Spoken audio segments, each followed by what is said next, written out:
అందరికీ చాలా చారిత్రాత్మకమైన రోజు ఇది.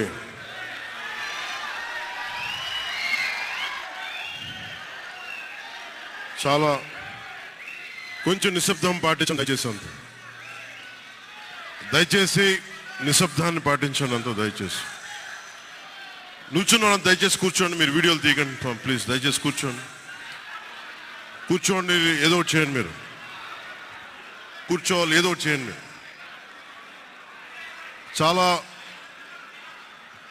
ఆంధ్రప్రదేశ్ 5 కోట్ల మంది ప్రజలు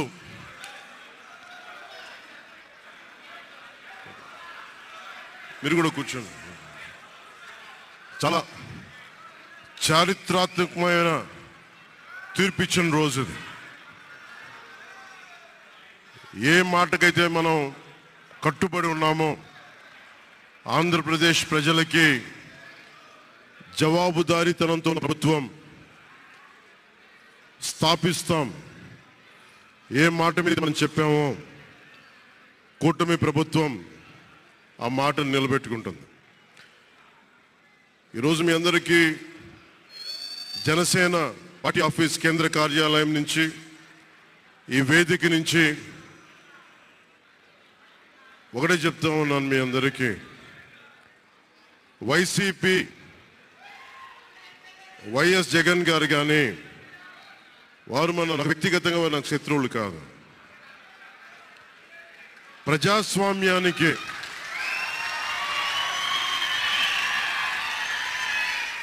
ఇది ఓడిపోయారు కదా అని చెప్పి జనసేన నాయకులుగా గుర్తుపెట్టుకోవాల్సింది. ఇది కక్ష సాధింపు సమయాలు కాదు. 5 కోట్ల మంది ప్రజల కోసం పనిచేసే సమయం ఇది. 5 కోట్ల మంది పైచులకు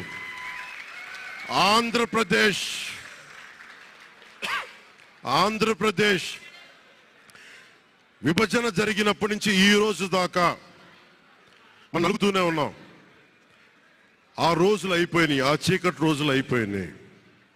ప్రతి ఒక్కరం బాధ్యతతోటి భవిష్యత్తు తరాల కోసం బాధ్యతని భుజాల మీద వేసుకొని చాలా బాధ్యతాయుతంగా జవాబుదారీతనంతో కూడిన రాజకీయ ప్రభుత్వం, రాజకీయ మనకి ఆలోచన విధానం ఉంటుంది.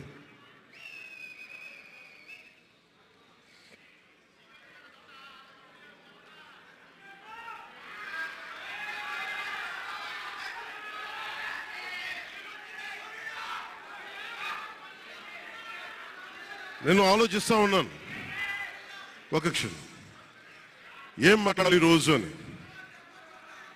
ఒక నిమిషం ఏం మాట్లాడాలి ఈ రోజు అని అనుకుంటా ఉన్నాను. నా జీవితంలో ఎప్పటిదాకా విజయం తెలియదు నాకు.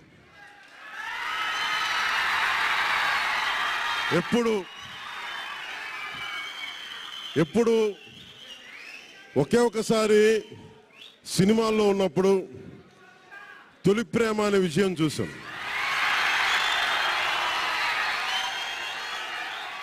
ఆ తర్వాత నాకెవ్వరు నేను విజయం సాధించానని కానీ డబ్బులు వచ్చినాయని కానీ ఏ ఒక్క సినిమా విజయం చెప్పలే నాకు.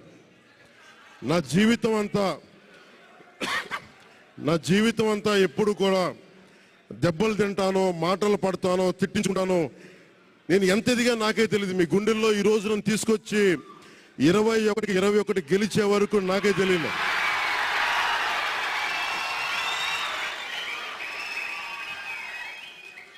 భారతదేశంలో 100కి 100% కొట్టామంటే జనసేన.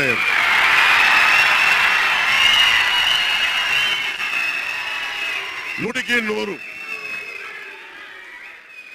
ఇది ఎందుకు ఈ విజయం జనసేన లేదంటే జన సైనికుల్లో, వీర మహిళల్లో జనసేన నాయకులది కాదు, కేవలం వారిదే కాదు, 5 కోట్ల మంది ప్రజల ఆకాంక్షదే. మార్పు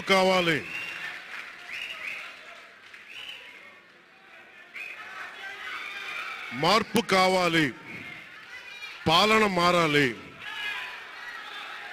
ఇవన్నీ చాలా మంది కోట్లాది మంది ప్రజల ఆకాంక్ష. ఈరోజు ప్రజల తీర్పు. బాబు మీరిద్దరు కూర్చోవాలమ్మా, దయచేసి. నువ్వు పక్కకు వచ్చామ్మా, నువ్వు పక్కకు రా. నువ్వు కొంచెం ముందుకన్నారా, మీరు కొంచెం ముందుకు రండి అమ్మా, మీ ఒక అడుగులు ముందుకు రండి. మీరు కొంచెం ఇబ్బంది పడతాం,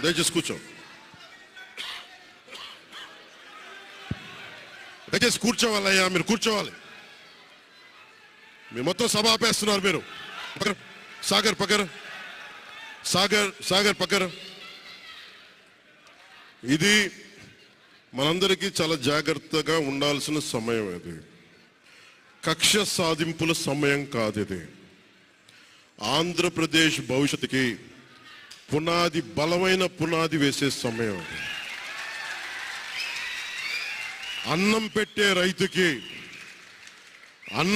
రైతుకి అండగా ఉండే సమయం ఇది. రక్షణ లేని ఆడబిడ్డలకి రక్షణ కల్పించే సమయం ఇది. ఆడబిడ్డల్ని, మహిళల్ని వారి కాళ్ళ మీద వాళ్ళు నిలబడగలిగేలా చేసే సమయం ఇది. నేను ఈరోజు ప్రభుత్వ ఉద్యోగులు కూడా మాటిస్తున్నాను. కంట్రిబ్యూటరీ పెన్షన్ స్కీమ్ నేను చెప్పాను, నేను బాధ్యత తీసుకున్నాను, నేను మర్చిపోలా. ఏరు దాటాక తెప్పతలిసే రకం కాదు నేను. కాంట్రిబ్యూటరీ పెన్షన్ స్కీమ్ దానికి సరి సమానంగా అది కానీ మీకు న్యాయం వచ్చేలాగా సంవత్సరం లోపు తీసుకొస్తాను అని మాట ఇచ్చాం. తీసుకొచ్చి తీరుతాం. ఆ మాట మీకు ఇస్తున్నాం. మెగా డిఎస్సి నోటిఫికేషన్ విడుదల చేయించే బాధ్యత మనం తీసుకుందాం. యువత విలవిల్లాడిపోతా ఉన్నారు, యువత నలిగిపోతా ఉన్నారు.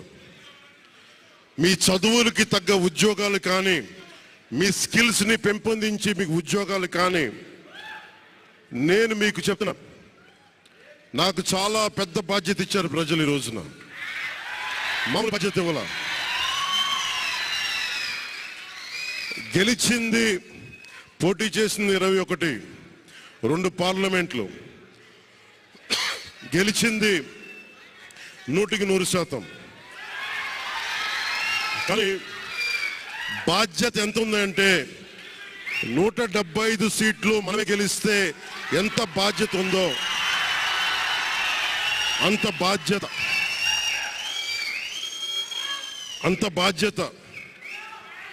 బాధ్యతతో మేము పనిచేస్తాం. యువత నలిగిపోయి నేను మర్చిపోలేదు. ఆడబిడ్డలు ఇబ్బంది పడిపోయారు, మేము మర్చిపోలా.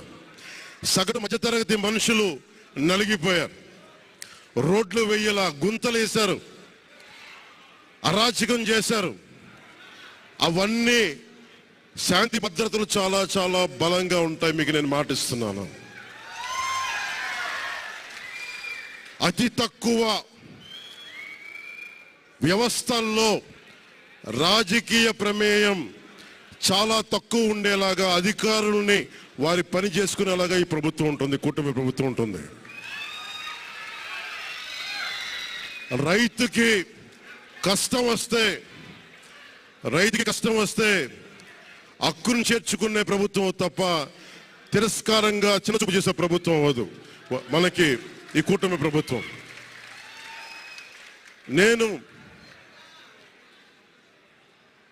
నాకు రాజకీయాలు డబ్బు అవసరం లేదు. నేను మీకు మళ్ళీ చెప్తున్నాను. మీకు నేను డబ్బుల కోసం, పేరు కోసం రాజకీయాల్లోకి రాలేదు. మీలాగా నలిగిపోతారు చూస్తారా ప్రతి ఒక్కళ్ళు. సగటు మనిషి మాకు ఎవడు ఉండేంటి, నాకు కులం లేదు, మతం లేదు, నా కష్టాన్ని ఎవరు చూడరేంటని ప్రతి ఊర్లో ఉండే ఒక సగటు మనిషి అనుకుంటాడు. ఆ మనిషి కష్టాలు నేను చూసిన వాడిని. ఆ మనిషికి భుజం కాయడానికి నేను వచ్చాను రాజకీయాల్లో.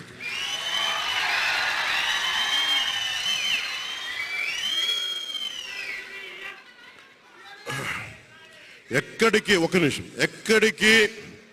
ఓడిపోయాను 2019లో ఓడిపోతే నా మానసిక స్థితి ఎలా ఉందో ఆ రోజున ఈరోజు గెలిచినప్పుడు కూడా నా మానసిక స్థితి అలాగే ఉంది, అంతే ధైర్యంతో ఉన్నా.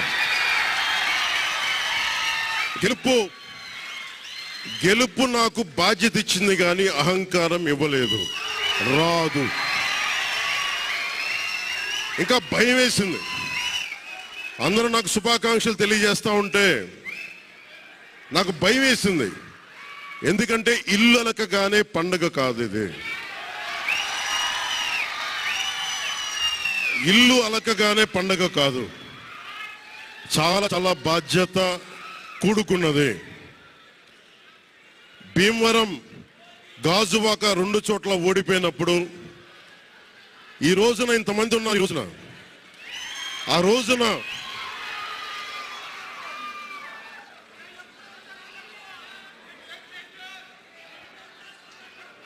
రోజున నా పక్కన నన్ను నమ్ముకున్న కొద్దిమంది తప్ప, కానీ నాకు ఒకటే అనిపించింది, నేను పరాజయం చూసి భయపడను, ఓటమి చూసి భయపడను. ఓటమి నాకు బలం ఇస్తుంది, ఓటమి నాకు ఉత్సాహం ఇస్తుంది అనుకున్నాను. దేనికంటే నేను ఒకటే నమ్మాను. చిన్నప్పుడు తిరుపతిలో యోగా నేర్చుకుంటున్నప్పుడు ఒకటే నమ్మాను, ధర్మో రక్షితి రక్షిత అని. నువ్వు ధర్మాన్ని నమ్మితే ధర్మం రక్షిస్తుంది అని.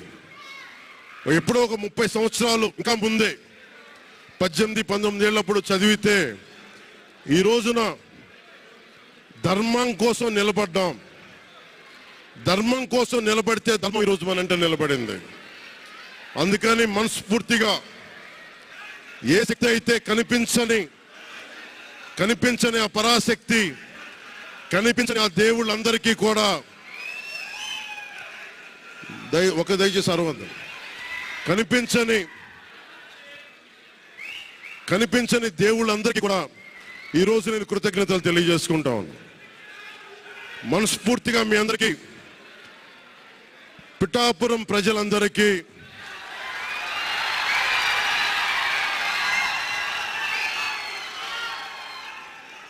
మీరు పిఠాపురం పురజనులకి, పెద్దలకి, ఆడపడుచులకి, అక్క చెల్లెలకి, యువతులకి, కథం తొక్కిన యువతకి, కథం తొక్కిన జన సైనికులకి, జనసేన నాయకులకి, తెలుగుదేశం నాయకులకి, తెలుగుదేశం శ్రేణులకి, తెలుగుదేశం నాయకులు వర్మ గారికి, వారందరికీ కూడా నా ప్రత్యేక కృతజ్ఞతలు తెలియజేసుకుంటా ఉన్నాను. మీరు పిఠాపురంలో పవన్ కళ్యాణ్ గెలిపించలేదు, కేవలం పిఠాపురం ప్రజలు పవన్ కళ్యాణ్ ఒక్కడిని గెలిపించలేదు, 5 కోట్ల మంది ప్రజల్ని గెలిపించారు. మీరు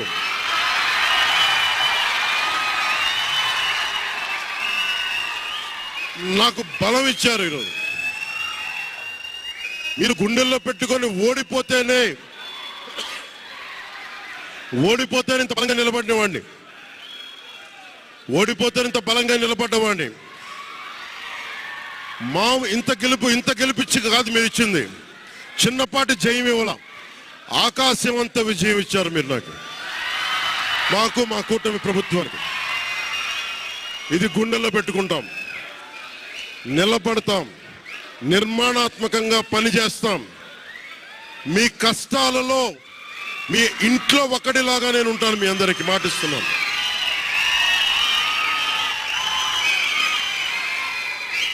మీ ఇంట్లో ఒక్కడిగా, ఒకటే గుర్తుపెట్టుకోండి, మా ఇంట్లో మా కుటుంబ సభ్యుడు నాకు కులాలకి, మతాలకి, ప్రాంతాలకి అతీతంగా ప్రతి ఒక్కరు ఆలోచించాల్సింది, మా ఇంట్లో కుటుంబ సభ్యుడు పవన్ కళ్యాణ్.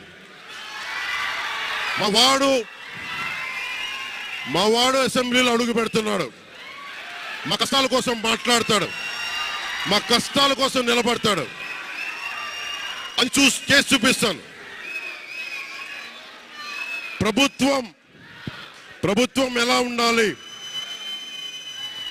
అధికార యంత్రాంగం ఎలా ఉండాలి, రాబోయే రోజుల్లో మీకు అందరికీ చేసి చూపిస్తాం. మళ్ళీ ఒక 10 నిమిషాల తర్వాత మళ్ళీ వచ్చి మాట్లాడతాను.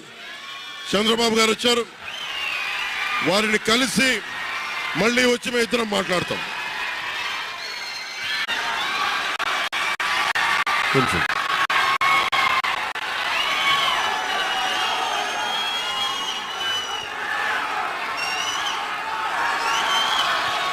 ఒక్క నిమిషం, కొంచెం నిశ్శబ్దం పాటించండి దయచేసి. కొంచెంసేపు నిశ్శబ్దం పాటించండి దయచేసి.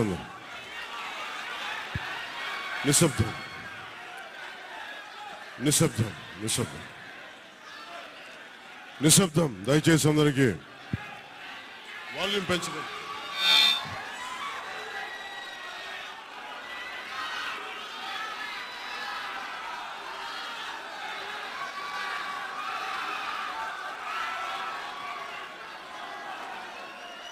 వాల్యూమ్ పెంచు. కొంచెం నిశ్శబ్దాన్ని పాటించండి దయచేసి అంతా. కొంచెం దయచేసి అంతా.